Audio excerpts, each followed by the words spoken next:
سماعی کے لیے ضروری ہے، اس تعلق سے آپ حضرات سے گفتگو ہو رہی تھی۔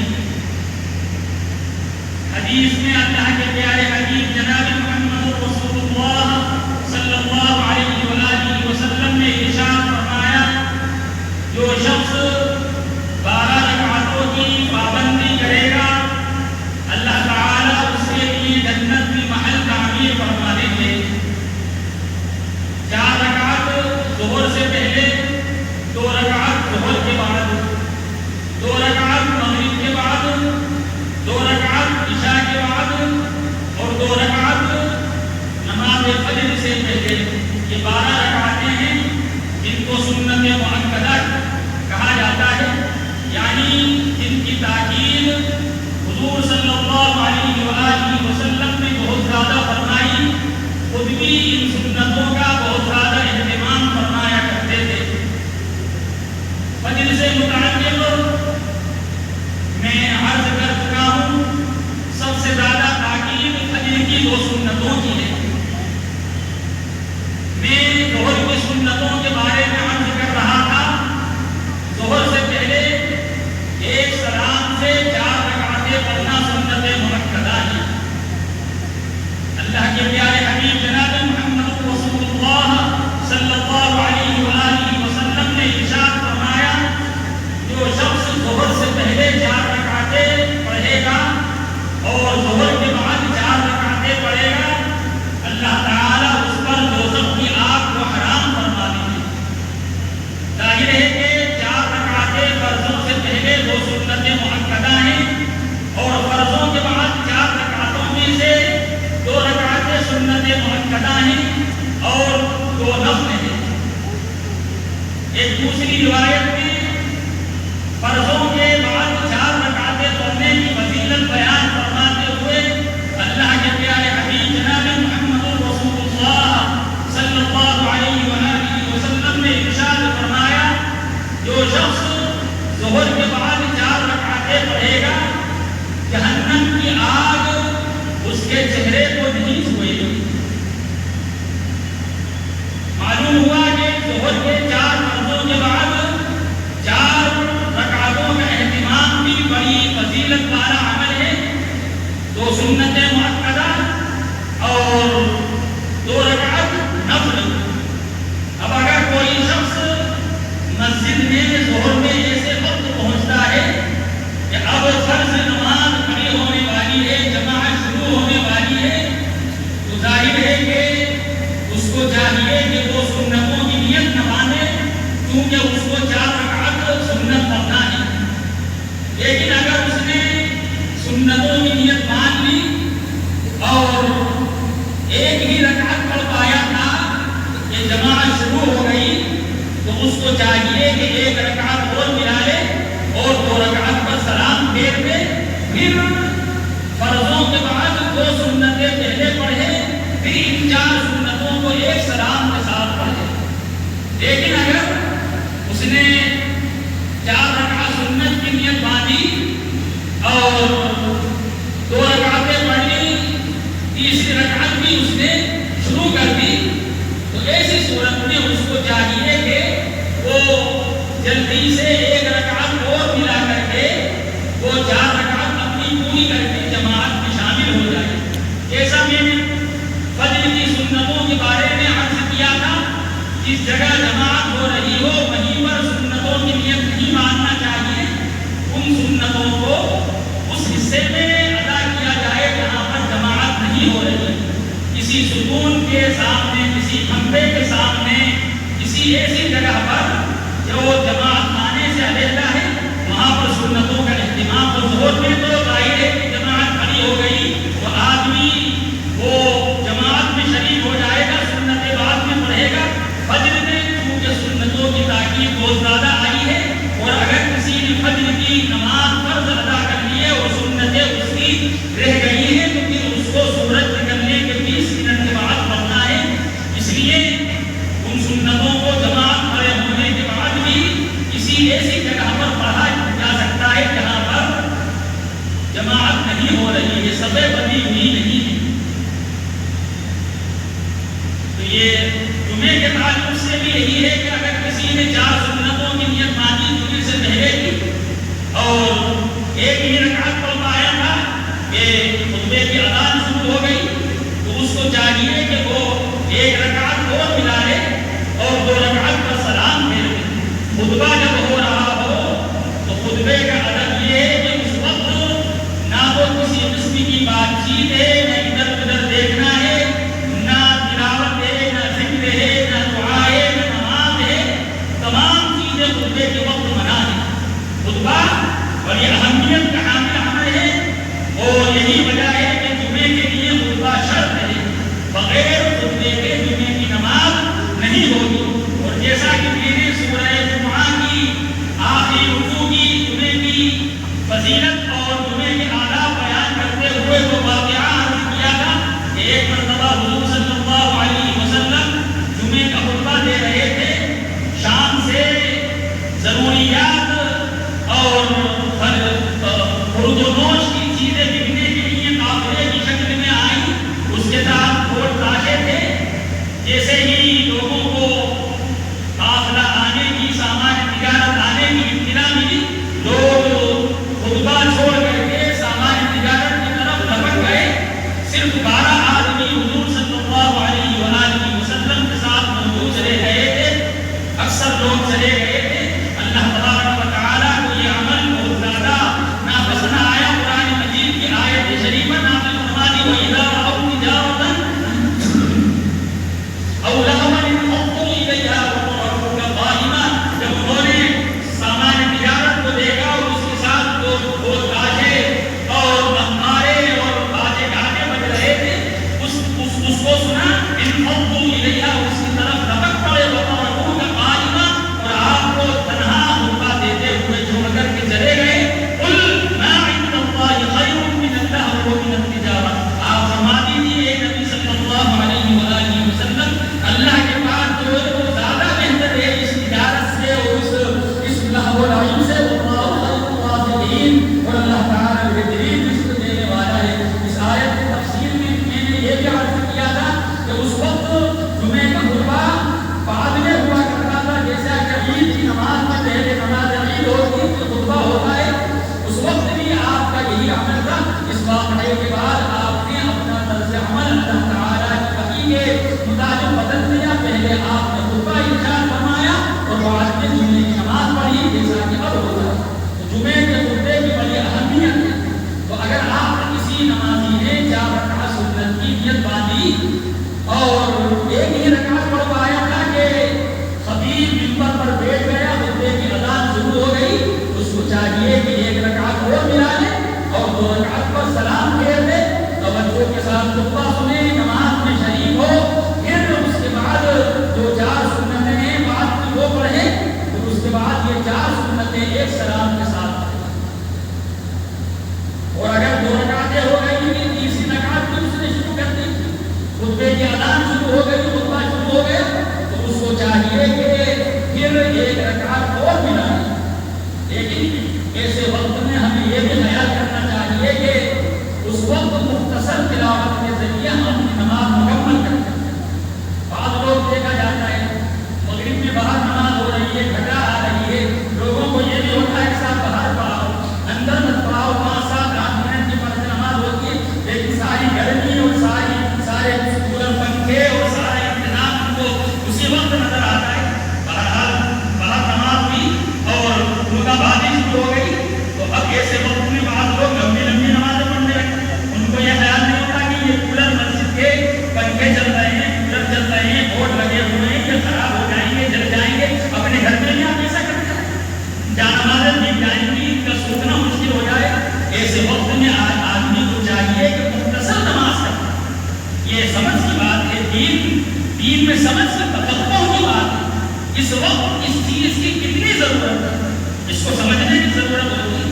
آدمی لمبی لمبی صورتیں پڑھنے لگے اور وضو کے ساتھ پڑھے، مسجد کی نمازیں بھیگ رہی ہیں، پنکھے بھیگ رہے ہیں، اس کو ہٹا بھی نہیں سکتے۔ ایسی صورت جب ہم دیکھ رہے ہیں کہ موسم خراب ہے، فرض نماز ٹھیک ہے باہر پڑھ لی گئی، تو ہمیں نمازوں سے ہٹ جانا چاہیے اور ایسے موقع پر مدد کرنا چاہیے۔ یہی نہیں کہ مسجد ہی کا کام ہے وہی کا، کیا آپ اللہ کے گھر کا خدمت گزار نہیں بن سکتے؟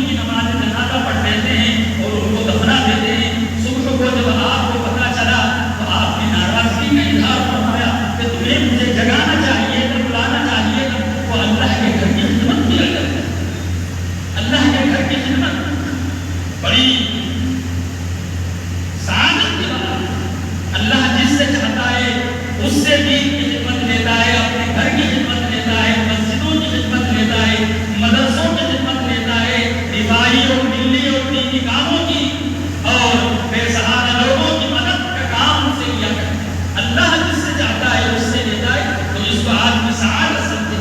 تو یہ مسئلہ میں آپ سے کر رہا ہوں، ایسے موقع پر آدمی کو مختصر کرتی نماز کر لینا چاہیے۔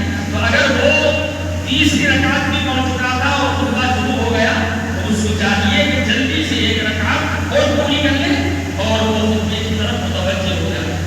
تو جو شخص ظہر سے پہلے 4 رکعتیں اہتمام کے ساتھ پڑھے گا اور 4 رکعت ظہر کے بعد ادا کرے گا، اللہ تعالیٰ اس پر جہنم کی آگ کو حرام فرمائے گا۔ اور جو شخص اہتمام کے ساتھ ظہر کے بعد 4 رکعتیں پڑھے گا تو سنت مؤکدہ اور 2 نفل اللہ تعالیٰ اس کے چہرے کو جہنم کی آگ سے بچا دیں گے۔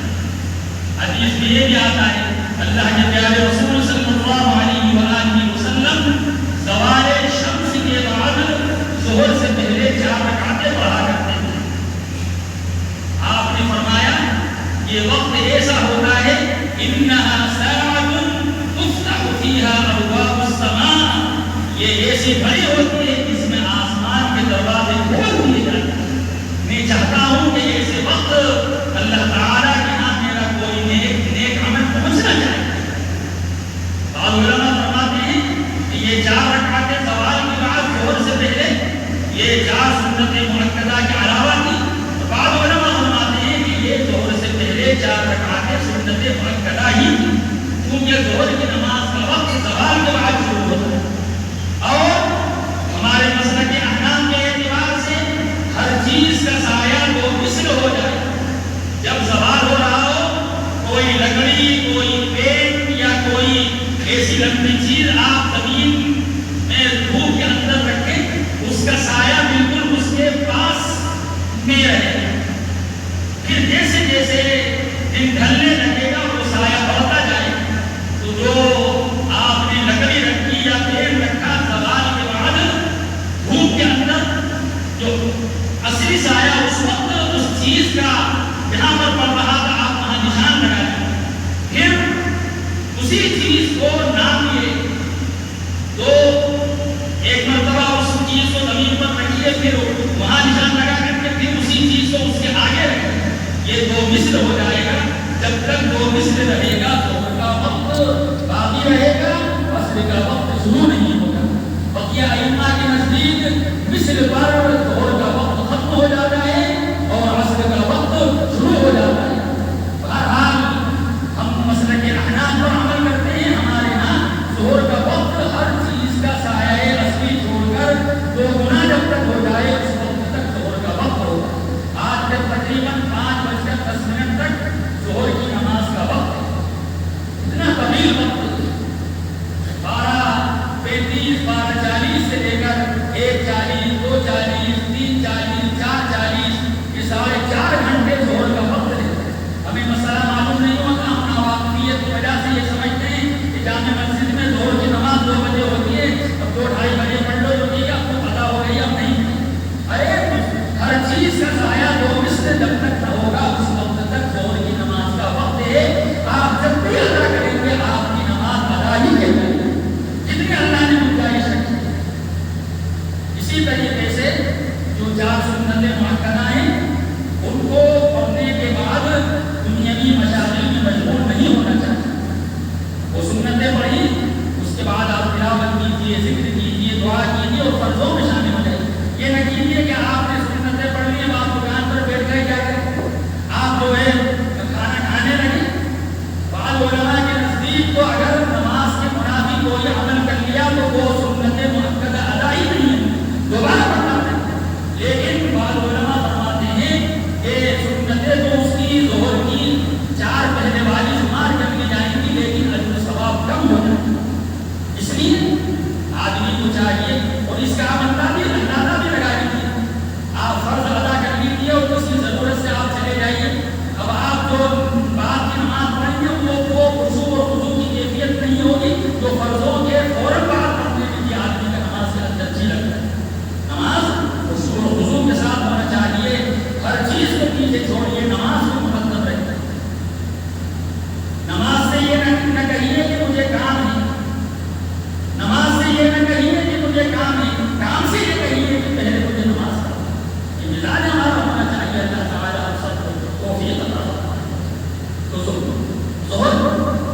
چار سنتیں مؤکدہ وہ ایک سلام سے پڑھنا ضروری ہے، اور چار فرضوں کے بعد چار رکعت کی بڑی فضیلت ہے، جن میں سے دو کا پڑھنا تو بہت ضروری ہے، دو رکعتیں نفل ہیں ان کی بھی بڑی فضیلت ہے۔ اللہ کے پیارے حبیب علیہ السلام نے عصر سے پہلے چار سنتوں کی فضیلت بیان فرماتے ہوئے ارشاد فرمایا، اللہ تعالیٰ اس شخص پر رحم فرمائے جو عصر سے پہلے چار رکعتیں پڑھنے کا اہتمام کرتا ہے۔ اللہ رحم کر دے، اللہ کی رحمت کو متوجہ ہو جائے، اللہ تعالیٰ کی عنایت ہے، اس کی نوازش ہے، اس کا فضل اور اس کا انعام اور اس کا احسان اور اس کی احسان مندی اگر ہماری طرف متوجہ ہو جائے، کوئی بعید ہے کہ کوئی پریشانی ہم کو گھیر دے، کوئی تکلیف ہم کو گھیرے رکھے، اللہ کی رحمت بڑی متوجہ ہونے والی انسان کے لیے سب سے بڑی خیر کی چیز ہے۔ اللہ تعالیٰ سے اس کی رحمت کا، اس کی فضل کا، عافیت کا سوال کرتے رہنا چاہیے۔ وَاسْأَلُوا اللَّهَ مِن فَضْلِهِ، اللہ سے اس کا فضل مانگا۔ تو جو شخص اہتمام کے ساتھ عصر سے پہلے چار رکعتوں کا اہتمام کرے گا، اللہ تعالیٰ اس پر رحم فرمائے گا، اس کو اللہ تعالیٰ ہر قسم کی مصیبتوں سے، پریشانیوں سے نجات عطا فرمائے گا۔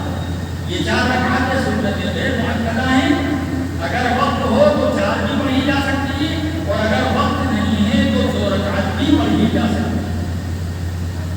دو رکعت پڑھ لیں، لیکن خدا یہ نہ کیجیے کہ 4 منٹ کا وقت ہے اور ہم 4 رکعتیں جلدی جلدی پڑھنے کی کوشش کریں۔ آپ 2 رکعت پڑھیے، اچھی نماز پڑھیے، وضو کے ساتھ پڑھیے، رکوع اچھا ہونا چاہیے، سجدہ اچھا ہونا چاہیے، قومہ اچھا ہونا چاہیے، جلسہ اچھا ہونا چاہیے، الفاظ قرآنیہ صحیح ادا ہونا چاہیے، سبحان ربی العظیم آدمی کہے تو اس کو معنی معلوم ہونا چاہیے۔ میں باقی بیان کرتا ہوں اپنے پروردگار بزرگ کی، عظمت والے کی، سجدے میں جب وہ جا رہا ہو کہہ رہا ہوں سبحان ربی الاعلیٰ، باقی بیان کرتا ہوں میں اپنے پروردگار کی جو بہت بلند ہے، بہت اعلیٰ ہے، بہت برتر ہے۔ یہ ذہن میں معانی کا خیال رہے، یہ نہیں ہے کہ توبے کی طرح ڈھونڈے مار کر کے جلدی جلدی 2 منٹ میں 4 منٹ میں نماز پوری کر کے ہم مسجد سے بھاگنے کی کوشش کریں۔ ایسی نمازی کے منہ پر مار کر کے فرشتے چلے جاتے ہیں۔ اللہ تعالیٰ ہم سب کی حفاظت، نماز خشوع و خضوع کے ساتھ پڑھیے، اہتمام کے ساتھ پڑھیے۔